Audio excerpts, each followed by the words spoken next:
Come on now. Oh, sorry. Come on Black now. guy. Whatever. Yeah. Thanks, James. Jeez. Everybody's got to be so... Well, how about the tolls on this first one here? Justin, what's up, bro? That call was crazy, guys. He was calling about church. Hey, Justin, what's Well, up? everybody drops the N-word when you're talking about church. Yeah, to go hand in How's hand, it I going? guess. I don't know. Hey, so Yeah, I got bullshit for you. sure. It's fucking tolls. I drive a truck, and Danny, by the way, you should have fucking called that guy in with that, for that placard. It would have been a $1,300 fine. It would have been wonderful. Anyway, my bullshit. I drive a truck in New York City every single goddamn day. Mm-hmm. I hate fucking tolls. They're a scam, and everybody who doesn't have Easy Pass should die in a burning, flaming ball. Fortunately, I have easy. Because these cash customers that are so backed up at the GWB, clogging up the thing so I can't get to the fucking Easy Pass lane and fly through at 55 miles an hour. Hey, I hate them. Hey, Justin, guess what? What? I don't have Easy Pass. You know what happened to me, too? Danny, you live in Queens. Yeah, I know, but... You know, the East Side Bridges, you go over on East Side Bridges, doesn't have a toll? Yeah, I know, but you know what happened to me? I was in Jersey, like 4 weeks ago, and I don't know Jersey at all. Like, apparently Jersey, there's nothing but tolls. Like, every fucking 4 seconds, there's another fucking toll in It's the Jersey. worst thing in the universe. Jersey is the worst state in the whole fucking union. But and what I didn't know about Jersey tolls is that there are some of them where they only take change, and like there's no attendant at the toll booth to actually physically make change for you. So if you don't have exact change, you're just shit out of luck. And I didn't know that. So Governor fucking faggot McGreevy decided to take out most of the fucking human beings that can actually get you in and out of that. well, you know, it pissed me off because I'm at a diner, right? And I don't know that I need fucking change in my pocket, right? So I want some bling out of the bling machine at the diner. And it's 50 cents. And I had 50 cents in my pocket, and I'm like, you know what? What am I going to use this 50 cents for? Let me get some fucking bling, because I like bling.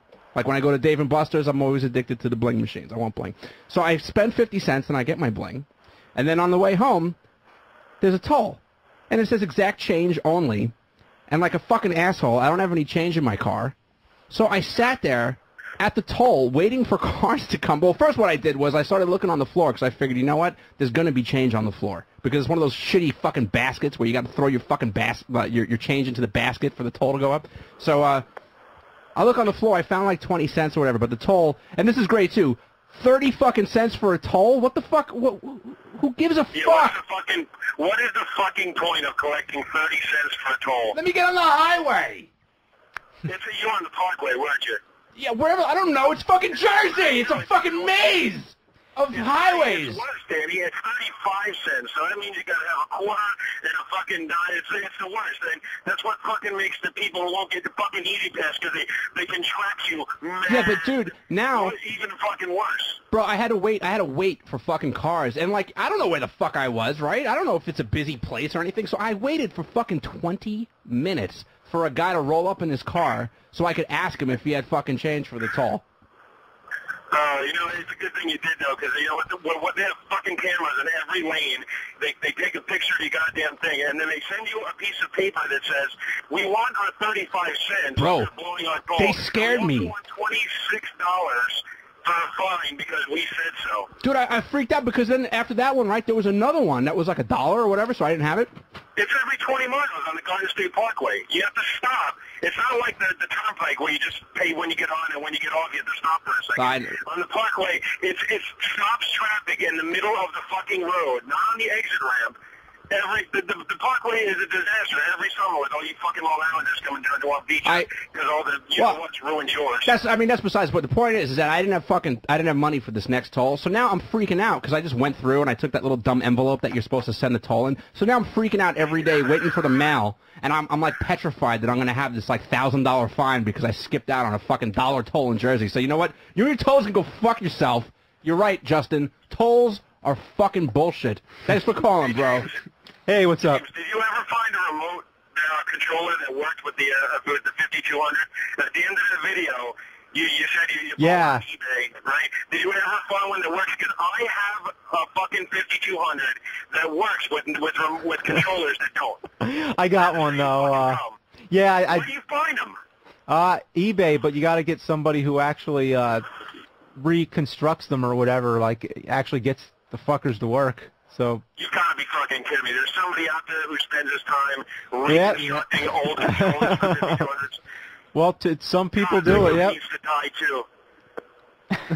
Thanks, Justin, man. Thanks for making me lose my mind about the fucking Jersey toll system. Hey, Danny, did you ever work out that problem with your fucking hard drive in Circuit City? Did you ever put some liquid in dude, don't even get me started on that. Seriously. And then you know what? Thanks for the call, dude. A fucking friend of mine, too. What a fucking asshole. This guy, after everybody knows about my little Circuit City mishap since they're liquidating and closing and you can't return anything, and this fucking guy, he actually calls me to say, hey, my Xbox is broke. I'm going to go to Circuit City and get a new Xbox. I was like, I couldn't believe that. I was like, didn't you hear the fucking horror story that I had at Circuit City? And you're going to go there? And the fucking kid, it's like, what I say don't matter. And the fucking guy went to Circuit City anyway, guys, Xbox. So you know what? I hope it fucking red rings and then you can't fucking send it back. Let's go fuck yourself, Frank. I hope you're listening too, you cunt. Let's do some more bullshit. Yeah, sorry, I just took over the show. I just hate tolls in Circuit City. I do apologize very much. Which bullshit do you want to play? Let's do some shoelaces. Shoelaces aren't bullshit, James. Oh, it's a good video, though. Oh, all right. Well, here you go. Here's some more bullshit.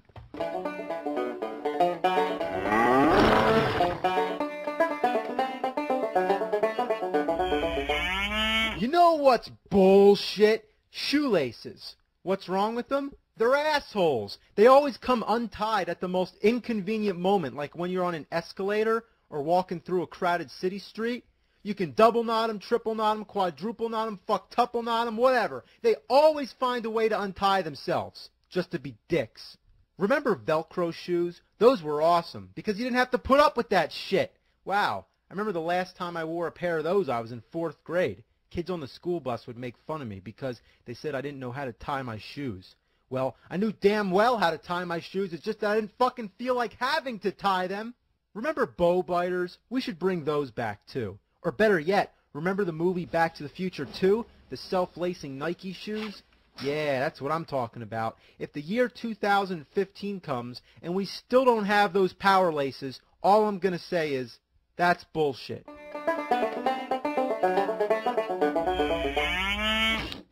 Bullshit. It is bullshit. All right, long live bow biters. All right, so yeah, it's almost the year 2015, and we don't have any self-lacing Nike shoes. You know what I always wondered? Or a self-drying jacket, for that matter. Yeah, it does have a self-drying jacket, too. Or hoverboard. I think we're a while away from that. You know, I've always wondered, in the Back to the Future movies, how many DeLoreans are there? Like, how many time machines are you're in ripping off our show! We talk about that stuff! Oh, really? How long ago? Fucking forever. Oh, yeah? Forever ago. Well, maybe you could help us then with this. Well, I will, because I'll have you know, Mr. fucking, I'm on Spike TV, I'm a video gamer. Well, let me ask you something. Guess who fucking last week was talking to the Bob Gale himself about this very subject? Mm-hmm. Who was that? You? Me. Mm-hmm. and Anthony and Opie and Jimmy and everybody else. But I was there, and we talked about this very thing. So you can tell me all your little hypothetical suggestions about how many DeLoreans there were. Well, we don't have any any of our own conclusions. We're just raising the questions because we haven't done all of our Back to Future. That's your out. No, we haven't done all our Back to Future homework yet. We just want to bring up a good topic here. You know, something to talk about. So we were just thinking, how many DeLoreans are there in the movies? So if you think about it, 1885, I'm going to say there's like 2 because there's the one that Doc Brown goes back when he gets struck by lightning. He goes back to 1885. He puts the DeLorean into a cave for Marty to get it, you know, later on. So there's that one that's just sitting in a cave the whole movie that never gets talked about. And then Doc Brown there's the one that Marty comes back in from the same cave, which would mean there would have to be 2, I'm imagining. From 1955. From 1955. So now Marty has that time machine. That's the one they put on the train to go back, you know, to the future. So I'm guessing there's 2 in 1885. Then in 1955, we're going to say there is obviously the one that Marty takes back from 1985 to 1955. Then we have the one that Biff takes back to give his younger self the almanac. Old Biff, yeah. Yeah, and then of course we have the one that's flying around where it's Doc Brown and Marty trying to get the almanac back from Biff. So I'm saying there's 3 in 1955. And then if we go to 2015, I'm gonna say there's one. I think there's one. Yeah, they obviously go to the future. They go 2015. And then, but of course, there's also... but there's all the alternate timeline, too. There's the alternate 2015, I guess, where Biff actually goes back, because when Biff goes back to 1955 to give his younger self the almanac, he obviously has to return to 2015. So when he does that, that's an alternate 2015, because he can't return to the same 2015. So I'm going to say that makes a one-time machine, because it's one-time machine in each alternate timeline. So that's my idea. I gotta hand it to you. I thought I was gonna blow this argument out of the water, because I think I counted once, and I think we got up to 7 DeLoreans. Yeah. And we really thought like that was there something he missed in one time zone, I don't remember exactly which one was where and when, but I remember counting them all up, and we actually had like 7, and then we had Bob Gale on the phone, who was the writer and creator of Back to the Future, and he fucking said exactly what you just said. And we had never thought of it before. It was like, well, you can't have DeLoreans in different timelines. If there's an alternate timeline, then that's what it is, and there's no other DeLorean. So it kind of fucked with our heads, and then we started thinking about it, and it's like, fuck.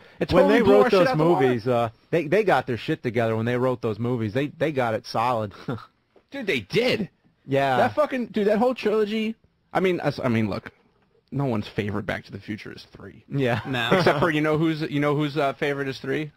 Mary Steenburgen. Is that the actress who played the Claire or whatever? She came in, and we had to record. Of course, it's our favorite movie. Of course, right? So she comes in, right, and she's we're getting some liners from her after before she was going to go on Ron and Fez, and I guess she didn't know like the mics were rolling and recording, and so she's like, I didn't like Back to the Future 1 and 2. I always thought 3 was the best one. I didn't care for those other ones. It's like, yeah, because you were in it, you fucking retard. No one likes 3. Who the fuck is like, oh, dude, Back to the Future 3? And leaves it on. I like it. Yeah, the best parts, I think, are when... Whoa. Yeah, that's my favorite. I think what, really? Yeah. Oh, yeah? Why? It is? I like the Old West, man. I don't know. Oh, yeah? Yeah, I like cowboys. Oh, okay. Hey, yeah, really. James, what I've is never it heard about anybody the in Back my to the life Future that's movies that you're so impressed by, that you're drawn to? Because remember you did the video game review of Back to the Future. Yeah. Yeah, which is terrible. And I know you've always talked very passionately about the trilogy, and I just wondered, what was it generally about the trilogy that gets you so excited? Well, I'll tell you the truth. I'm actually going to be reviewing it on Spike.com soon, so they're going to be on there. And I think generally what it is that the movies just have everything in it. They have comedy, they have action, they have science fiction. Rape. Because even 3, which is by far, I think the worst one, 3, but it still has that time travel element in it that makes it interesting. Like when Doc Brown and Marty are talking about how they're going to get the DeLorean up to 88 miles per hour, and they come up with all these different ways to do it. And Doc has to explain to him at one time they're going to go over this bridge that isn't completed, but he's like, wait, in the future this bridge will be completed, so it just finishes it all off. I think all that part is great, but I think Clara was kind of a monkey wrench in the movie. That She's just a twat. But who else is Doc Brown going to date, man? You got to think of it that way. It's his love interest. Yeah, you gotta come up with a love interest. It's as weird as he is. Yeah. You know what I had a problem with, and I brought this up to Bob Gale, and I always thought it was something. It doesn't have to do with 3, so I'm sorry, I'm kind of off topic. But in Back to the Future 2, when old Biff, when he goes and when he's coming back from giving his younger self the almanac, and he just kind of crumbles out of the car when he breaks the top of the cane off. Yeah, He dies. Yeah, and I thought like... And he disappears in the deleted scene. Yeah, in the deleted scene. And I said, why did you think that was going to be easier for the audience to understand? Like, that was his explanation. He said, well, we had the scene where he just disappears out of the timeline, and the audience, they didn't understand. So I said, well, so it's going to be easier for the audience to understand if he just crumbles out of the car like he has a tummy ache? And I never understood why that would make more sense than him actually fading away. Wouldn't you think that? I mean, obviously Marty fades away in the first so one. So why the fuck wouldn't we put 2 and 2 together? It bugs the fucking shit out of me. Like he should have faded away. Yes! Why fucking not? I agree with that. It makes sense. It would make sense because then it's like he's an old man having a heart attack. Right, and it's one of those things where you'd watch it the first time and you go,